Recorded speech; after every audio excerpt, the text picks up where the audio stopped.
Turn like 8 different directions. He doesn't have a balloons machine. On his business card. Or phone number. Okay, I'll take his number. Thank you. Excellent. If you guys ever need a break, please let me know, because otherwise I Yeah. will just plow through. Every 2 hours, I have to keep like Okay. that. Yeah. Okay, It's now, like 2 yeah, hours. please Where let me know, was because that? I just, Like- otherwise I just get into like tunnel vision and just. And like, we try are to- getting into some issues, I think. Yeah, no, that's Sorry. good. And I don't need cookies every couple hours, so if you have cookies here, Well, you can thank CD Mine for those. They were my lunch today. Okay, we'll call the meeting back to order. Allison, just let me know when we're live again. Okay, excellent. So we'll go into the discretionary use, the mixed use development report. Is Robbie, are you on the line? Yes, I'm here. Sorry it's taken so long to get to you, but please go ahead. Well, the report has been presented now, if everyone had a chance to read it over there. This is the mixed-use development over on Nice Street. Does anyone, Councilor, have any questions? This is just the initial review before the discretionary use. Okay, any questions for Robbie? No, okay. We're running in for a motion.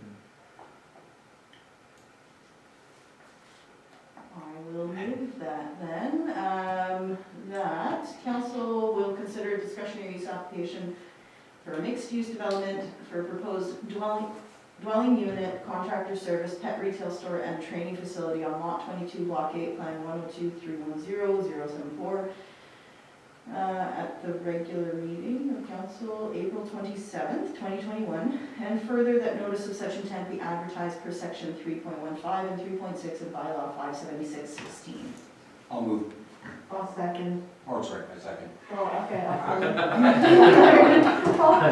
Any further discussion? Just dealing with Just got her to read it for you, that's all. Sorry, one other question. All in favor say aye. Aye. All opposed say nay. All right, the motion is carried. We move on to the next discretionary use, which again, Robbie, I guess you can speak on behalf of this as well. Sure, okay, so this is another discretionary use application for mixed-use development over on Poirier Street, contractor services and a caretaker suite. From my review, it didn't met all aspects of the zoning bylaw and recommending the approval to start the discretionary use application. Does anyone have any questions? I would like to speak to that item, specifically to my fellow councillors, that I believe that there is a misinterpretation of our zoning bylaw in this report. And I want to share with everyone what I think that misinterpretation is. So I reviewed this and, sorry, I'm just going to pull up my notes here. It boils down to two issues. And those two issues are that, number one, according to our bylaw, the way our bylaw is written, this is not a mixed-use development. So contractor services in the M2 district is a permitted use, and a caretaker suite is a permitted use, but a caretaker suite is considered an accessory use. So in the zoning bylaw 4.13 and 4.55, I'll read those to you. 4.13 says an accessory building must, this is under accessory uses and building regulations. An accessory building must not contain a dwelling unit or be used for the purposes of habitation except for a caretaker's unit, a garden suite, and a garage suite in the zoning district that permits such a use. Therefore, that's implying that being under accessory use regulations, caretakers' suites are considered an accessory use. 4.55 says all caretakers' units are considered accessory and must comply with subsection 4.1, accessory uses and buildings. I think that some of the confusion around or interpretation about this comes from the difference between a use and a building, because both are regulated within the zoning bylaw. This is one single building, and the principal use is contractor services. So it's going to be a carpenter shop or what have you. And then the caretaker suite is an accessory use, like you can consider it like a home-based business is to a regular home, or you can consider it like a garage attached to a building. So it's not the principal use, but it is an accessory. So my second issue with this report and why I think it's being misinterpreted is that the actual issue with the application is the interpretation of floor area. We do not have it in our bylaw a specific definition of gross floor area, but that's the what is being talked about when you talk about a maximum area of a use or a building. So not having a definition is problematic, but if you look around at other municipalities, so in common practice, such as Saskatoon, it refers to all floor area within a dwelling. To give you the comparison, so our definition says floor area is the maximum area contained within the outside walls or the envelope of a building, excluding in the case of a dwelling any private garage, porch, veranda, sunroom, or unfinished attic or basement. So unfinished basements, unfinished attics don't count in the floor area, but usable, habitable space is. The City of Saskatoon definition is gross floor area means the sum of the gross horizontal area of the building measured at each floor level. All dimensions must be measured between exterior faces of exterior walls. Okay, so those are the two definitions, and the intent of our bylaw, the way that I read it, is that floor area is meaning gross floor area. So if you have a two-story building and each floor is 1,000 square feet, that's 2,000 square feet. I'll just quickly finish up here. Okay. So this particular definition of floor area should not be confused with footprint or buildable area, which is the area at grade of a building for coverage on the lot. So the footprint of a building would be considered buildable area, and your house can be a maximum of coverage of the lot, like percentage of the lot, right? So the issue, the way I interpret the application as presented to us, that this is not a discretionary use application, but rather a permitted use application that the development officer, which is our CAO, has the ability to approve or refuse, and that the application actually does not comply with regulations because the application is for a caretaker suite that is 2,112 square feet, well over the maximum size of 1,076 square feet that is allowed by our regulation in 4.5. Further to this, I'm just going to put this out there that I would like to request as an agenda item at our next meeting to discuss the inclusion of caretaker suites in the heavy industrial area. So I just wanted to share that information with you fellow councillors that would have this application, in my interpretation, come to our administration as is, except the caretaker suite was 1,000 square feet or 1,076 square feet or less. The CAO would be able to approve it as of right. It would not be a discretionary use, and we would not have seen it. So that's my interpretation. I want to leave that with you, and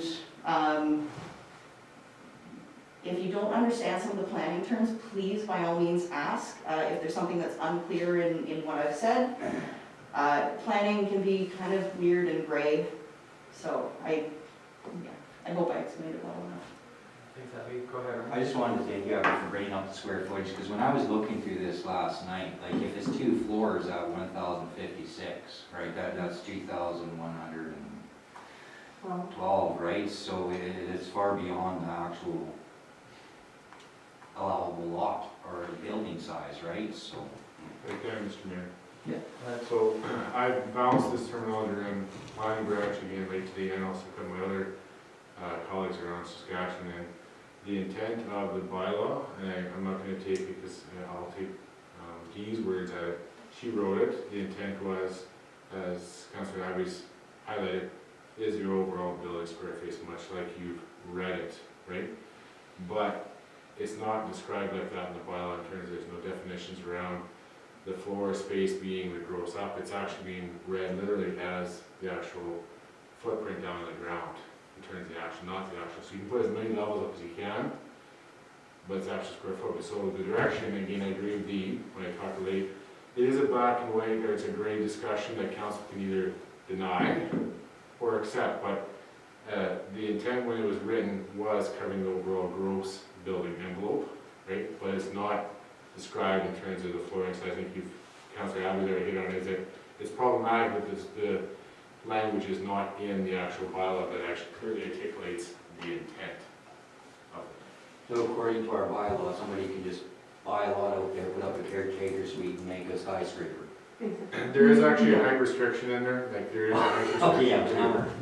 Right, there is a height restriction, but I'm just pointing it out, it is an interpretation issue. The intent when it was written, according to planning and development, was to cover the overall building envelope. So if you take the intent when it was written, it is non-compliant. If you take the interpretation of it, which I bounced off a few other people, it does read as actual physical square footage, not the entire app, because it's missing a few words in terms to articulate clearly what it is. It is still council's call. At the end of the day, it still council's call whether to accept it or not. It is not following the intent of the bylaw when it was written, or the OCP, whatever, so the zoning bylaw. May I add a consideration in council's deliberation of this? We need to decide, this decision will indicate the direction that we go. And when we look at our heavy industrial district, the place where we have designated land to, as our former fire chief once described to me, the place where you can process or drive through with ethyl methyl bad shit, that is dangerous goods and heavy industry like gravel crushing and tar plant, whatever it is that's noxious and not meant to be near residential. We have to decide that, is the intent of our bylaw to permit homes as part of that district, and that then restricts us from permitting heavy industrial uses in that area because of the potential liability, the danger to residents in that area. There are residents that live in that area already, and that is why our bylaw is written to have discretionary uses as single detached dwellings, because they exist. We have to permit them some way in our bylaw so that they exist. But we have regulations that were adopted specifically to regulate out regular residential homes. As well, we also need to consider if caretaker's unit is even something that we want in our bylaw.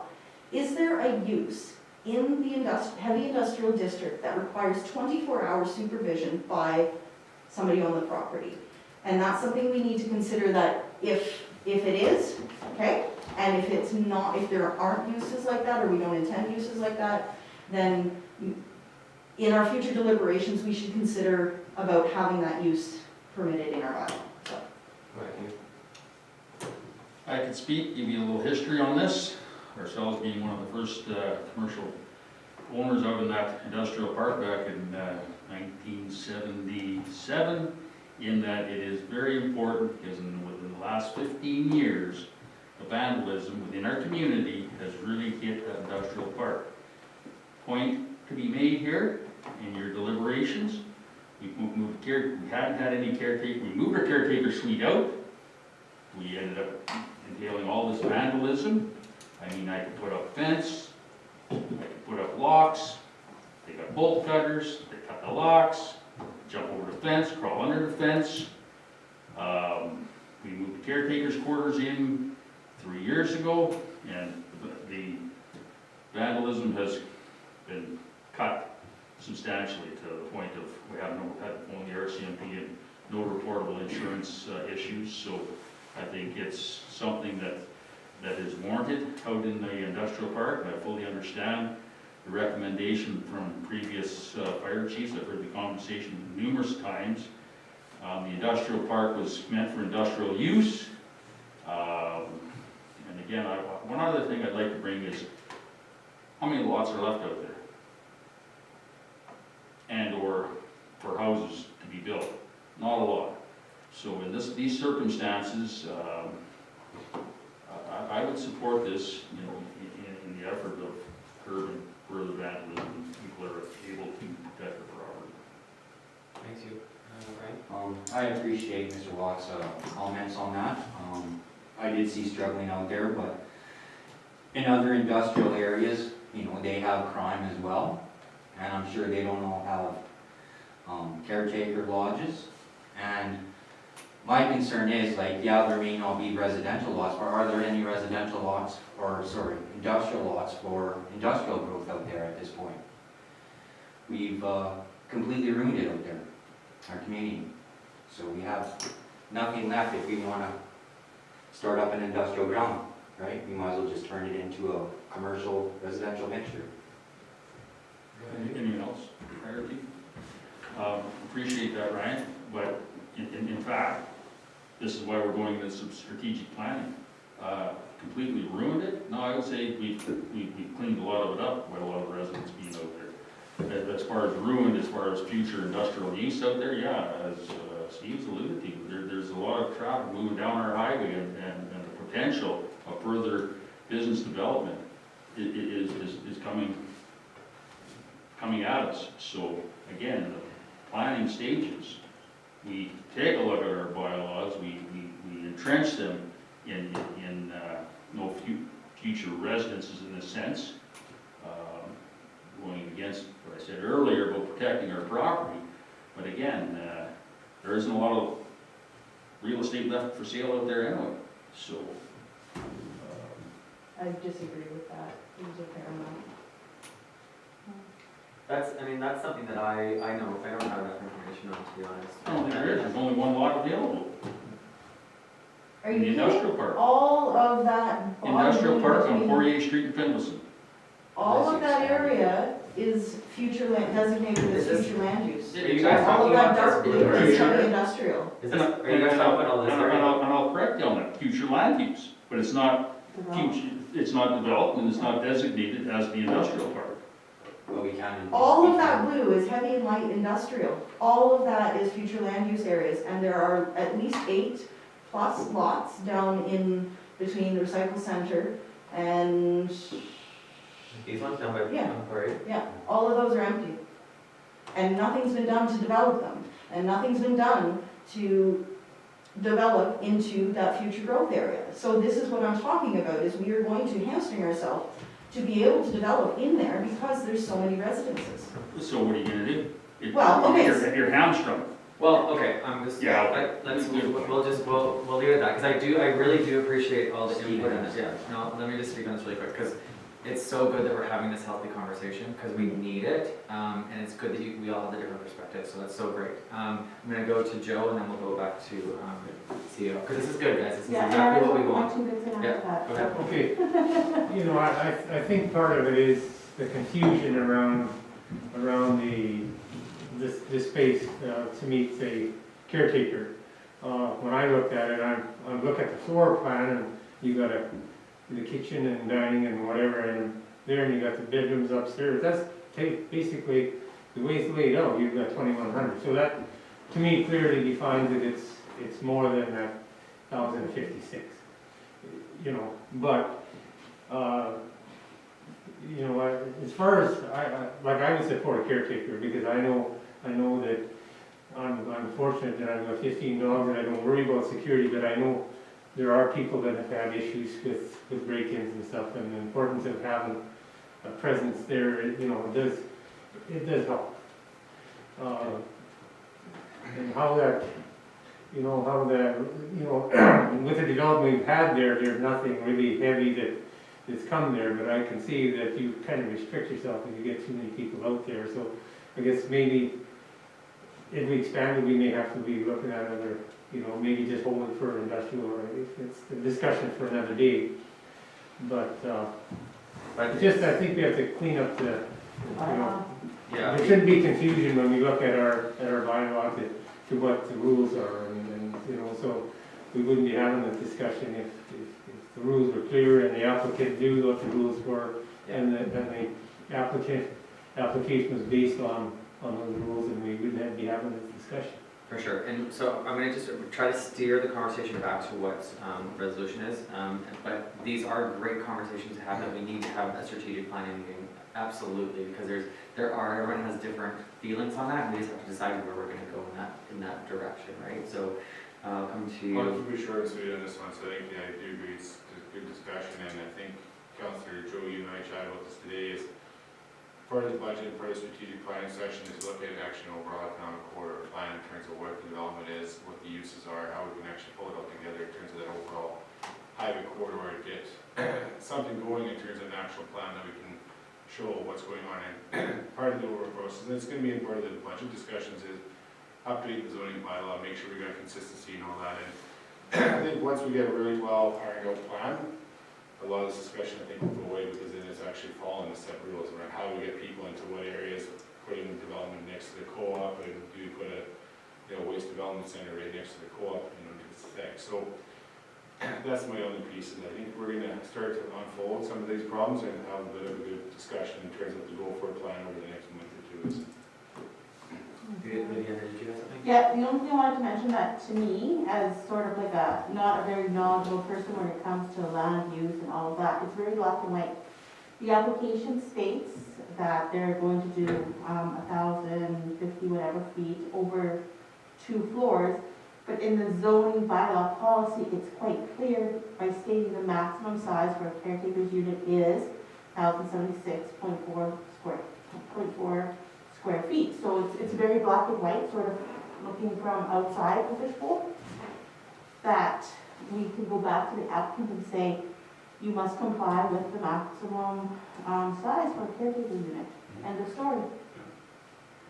But are we still on the fence, like, because the way that's interpreted, right, are we still interpreting the gross floor plan versus the actual footprint, right? Like, that's where this big discussion is coming. The common usage of floor area in a development bylaw when talking about maximum square footage, Yeah. that is gross floor area. So Right. just like you would buy a home that's 1,000 square feet, Right. it's 1,000 square feet. Not a 2-story, 1,000 square feet per floor house, right? Right. That's a 2,000 square foot house. Right.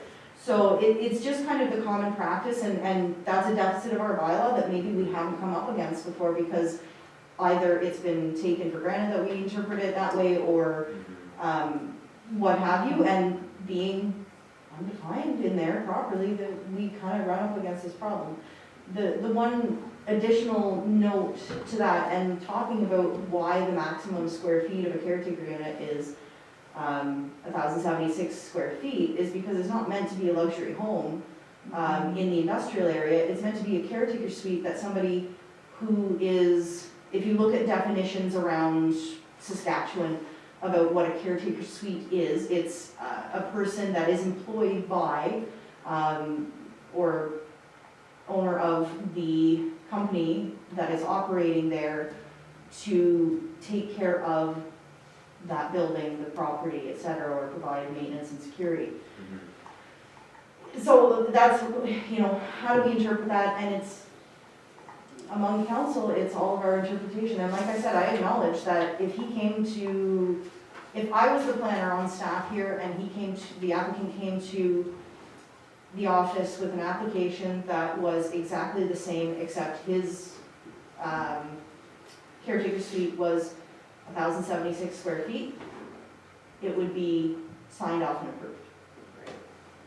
So, can I just ask for clarification? If we deny this, what is the retribution for this? I mean, I stand to be corrected from Councillor Abbey here, but we have to go back and ask him for resubmit development plans, I believe, so. Okay. There is no right of, if we are, okay, so rights of appeal for an applicant include if there's a misapplication of the zoning bylaw, except where it's a discretionary use, which I would actually argue that this is not a discretionary use. So the applicant, if this is denied, could potentially appeal. But if this is a discretionary use, the applicant does not have a right to appeal. Where it's discretionary and council decides it's a no, then there's no right of appeal. The applicant must come back with a new application. Okay, that was a big learning chunk of stuff, but what I will say is that I think that we all learned a little bit more, which is good, but I also do appreciate the conversation that's happened, because I don't live in an industrial area, so it's great to know what you're going through or what, you're having to deal with, and then also having the planner's hat is so important so that we can try to understand a little bit. Do you have one more thing? Just one last comment. Yeah. My initial concern when I seen the footprint was that it's going to be potentially 2 rental suites. Like we do have one existing one there that is supposed to be a caretaker, and it's a rental suite.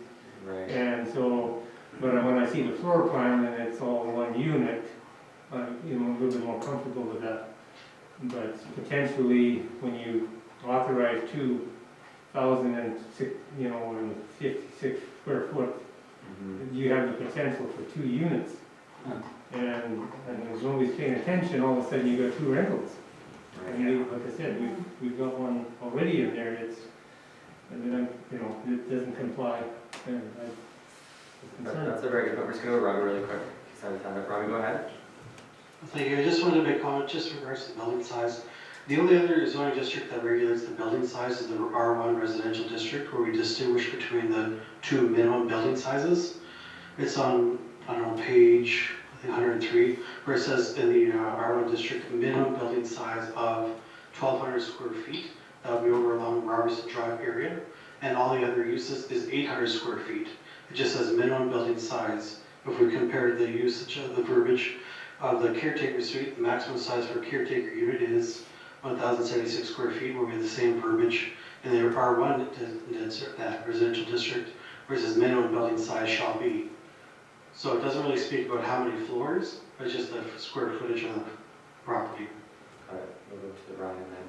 And that's how it was interpreted during the initial review. So my question, those 2 rental units, were they caretaker homes before? That just all of a sudden turned into rental units? How did we get rental units out there? Okay. Really quick, we'll just, are you able, do we know the answer to that? No. Is there a motion on the floor right now? There was a question? How did we end up with 2 rental units out in the industrial area? Yeah. What do you say? Well,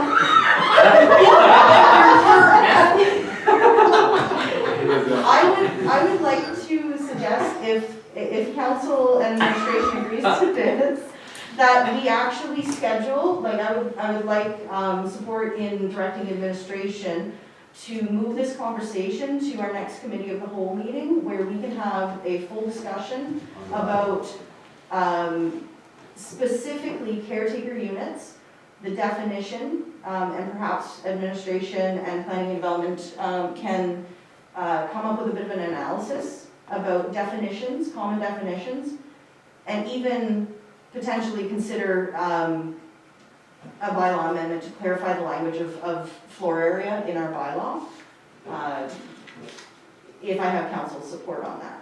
So is that, don't we need a motion for that? So is that any Okay. motioning? I so move to direct administration to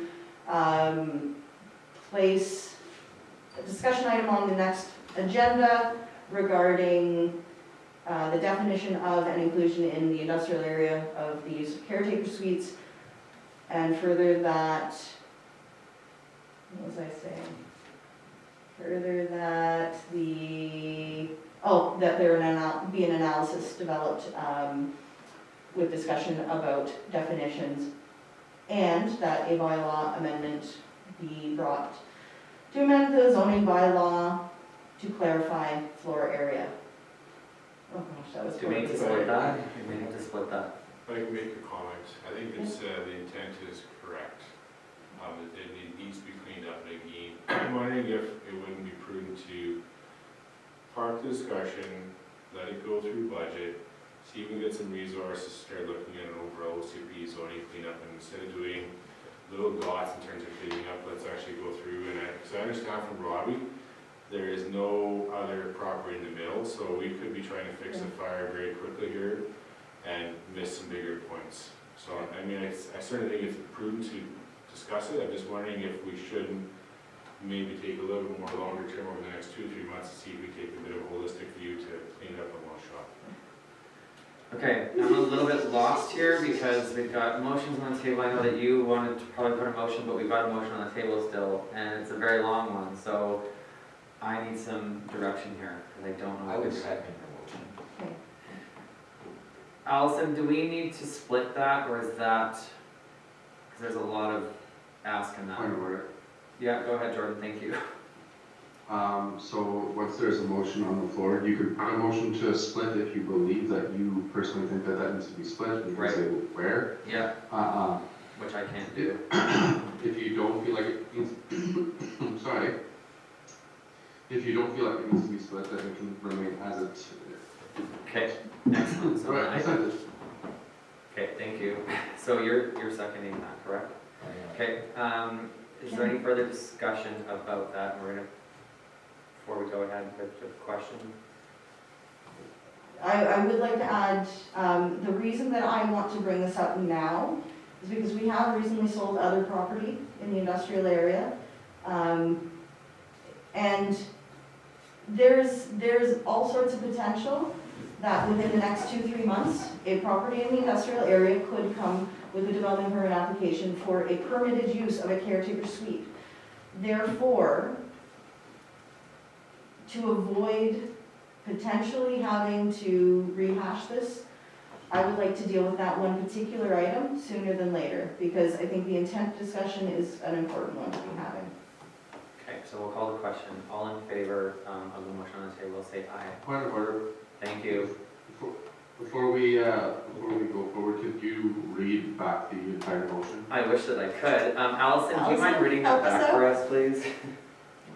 And if you've crafted it to make it make sense, I support that. Take the odds. I will do my best. Sorry. I will tidy it up a little bit more, but the council directs administration to table the discussion regarding caretaker suites to the April 13th Committee of the Whole meeting, and further directs administration to prepare a bylaw amendment to clarify floor area pertaining to caretaker suites. Does that sound like that what I was hearing? And the definition of that. Yeah, so definition, do we want to, did I include definition of caretaker suite in there? No. I'm so sorry. No, that's okay. No, I will support that because that does get at the intent. Yeah, that sums up. Thank you. Jordan, were you able to hear that? I was, thank you. Okay, so we'll call the question, that motion that Allison just reread for us. Thank you, Allison. All in favor say aye. Aye. Aye. Okay, all opposed say nay. Okay, motion's carried. Thank you guys for that. I Yeah, apologize. thank you. What I'd like to do though, Mr. Mayor, if so be it, I don't know if you're tabling this issue, but I think it'd be prudent to deal with this. I'd like to make a motion, and I know we can't make a negative motion, so I'm gonna make a motion, it can get shut down, and then this issue of this particular request be dealt with. Yes, right? Because, well, Well, if was it's that, a resolution or a motion potentially in front of us, then we can defeat it if that's what needs to happen. If everybody believes that this doesn't conform and that this is a discretionary use to go for us, yeah, then okay. So I'd like to make a motion for council to approve the discretionary use application for a mixed-use development for the proposed carpentry shop and caretaker's unit on lot 3, block 49, plan 102341865 at the regular meeting on the 15th.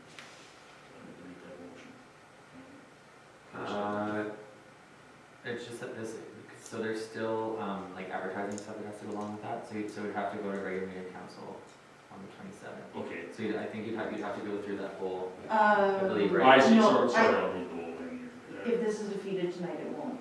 But he I- just I- is that's not a reading motion. it. Okay, yeah, sorry. So sorry, I'll continue. Yeah, sorry. At the regular meeting of council March 23rd, 2021. And further, that notice of such intent be advertised per section 3.15 and 3.6 of bylaw number 576/6E. Okay, point of order. Are we talking the That same one? date should read April 27th, 2021. I figured that's why I was screwed, because today's right there. It's all right. Okay, so you, I just want to, just so that we're doing this in order here, so it's the 27th, April 27th, is what you're saying, correct? 2021, which is the next regular council meeting. Okay. 27th, 23rd, April, isn't it? Yeah, April 27th. 27th, yeah. Okay, sorry, I So- just want to make sure that we're clear on that. I will second that motion. Okay, any further discussion? All right, we'll call the question. All in favor say aye. Aye. All opposed say nay. Nay. So I will be nay as well, so the motion is defeated. So yeah, so that just drops, right? Okay, so we're gonna move on. We're gonna move on to the airport accountable executive appointment issue report, which it's Jim's probably not here, right? No, so this is just basically transferring out. Yeah, just formality. So, yeah, so this, as stated, is just the formality of switching it from what was previously Dean to our new CAO. Question, right?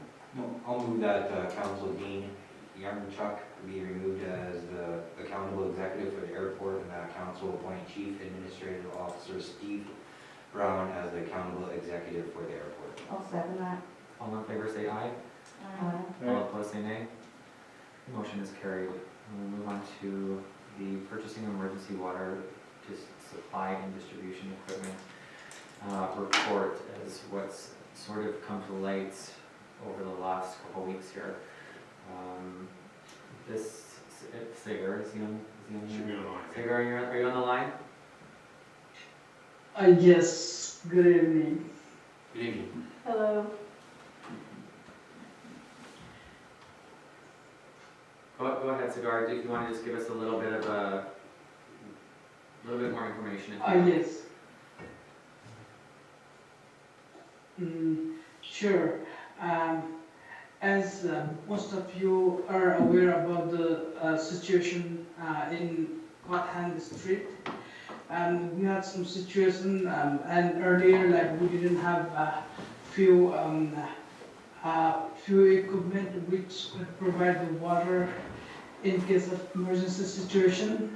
So we have done few study, and we thought that it would be a good idea to have some standby equipment, so that in some emergency situation we could supply the water to any building. That's why we had done some research, and we had asked a few quotes for different options, and based on those study we have proposed few equipment in worst case, like for the worst case scenario. Okay, thank you for that. Is there any questions surrounding this? Like, Mr. Mayor, just gonna make a brief comment. This is basically so that we will get unprepared again, catch yourselves unprepared.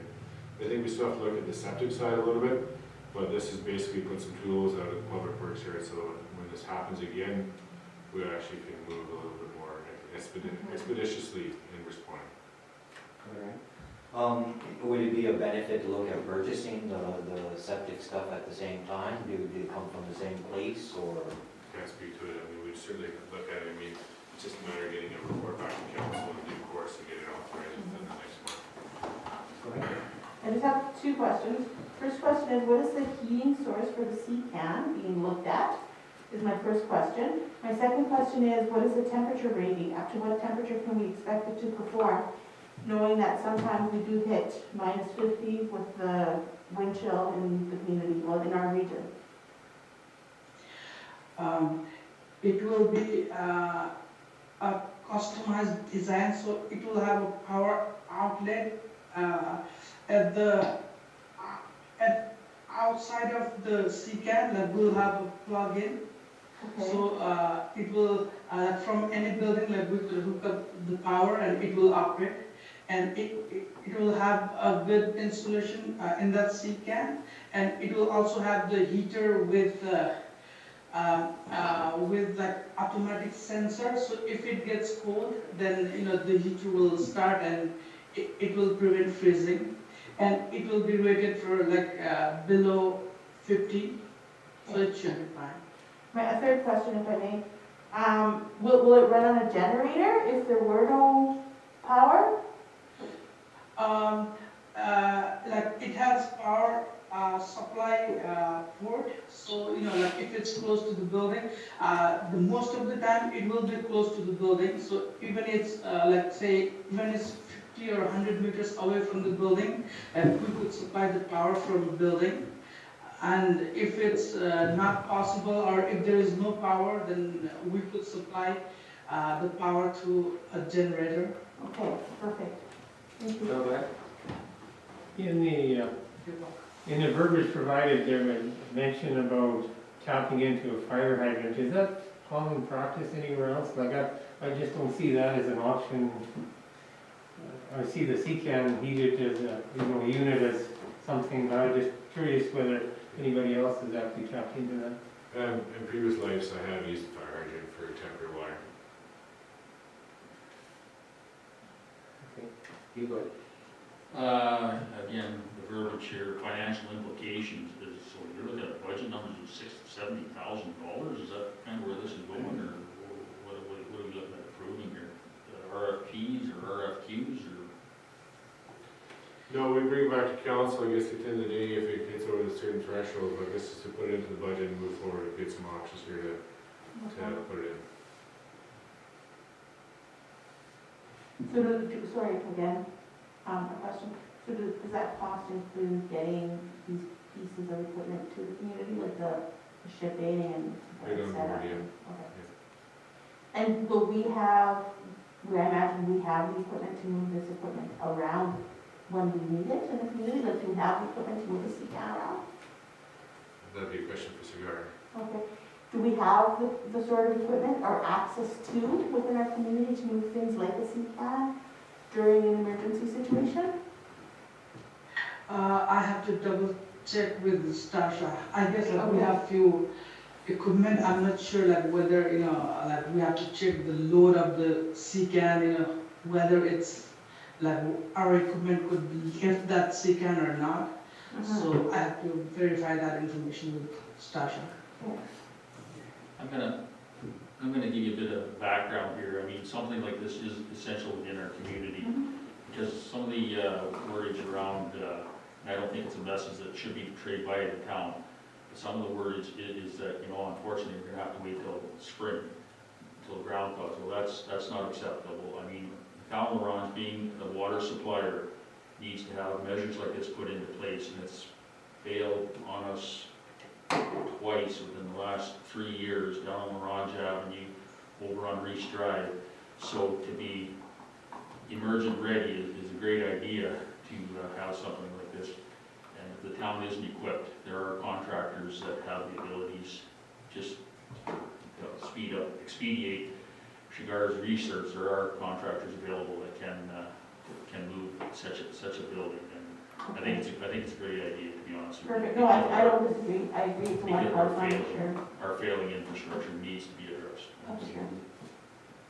Well, I would like to move that the proposal to purchase water supply equipment be approved to make the town fully equipped with proper measures to supply the water during a water shortage situation, and that the proposal to purchase water supply equipment be included in the 2022 budget. I'll second that.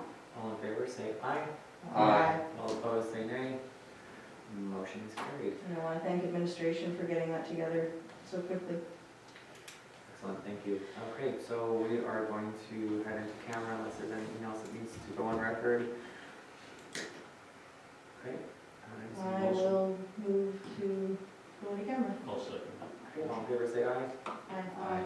And all opposed, say nay. 9:38. 9:30.